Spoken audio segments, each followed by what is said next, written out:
Nima uchun sovet askarlari o'z miltiqlarining stvoliga prezervativ taqishgan? Bu shunchaki askarlarning hazili emas, balki jang maydonida hayotni saqlab qolishning ayyorona usuli edi.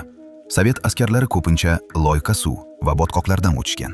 Ularning Mosin Nagant miltiqlari esa juda nozik mexanizmdan ishlanganligi sababli stvolga loy, qum yoki suv kirsa, miltiq ishlamay qolardi.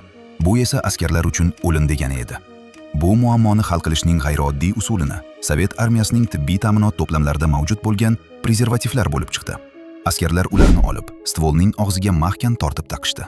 Bu oddiy rezinadan qopqoq vazifasini o'tab, loy va namlik stvolga kirmasligini ta'minlardi. Hujum vaqtida uni bir zarbada yirtib tashlash mumkin edi. Eng asosiysi, jang boshlanganda uni yechib olishga vaqt sarflash shart emas, balki bir o'qning o'ziyoq bu g'ilofni yirtib yuborish mumkin va bu otish aniqligiga umuman ta'sir qilmasdi. Askarlar shu yo'l bilan quroli har soniyada jangovar holatda bo'lishni ta'minlashgan.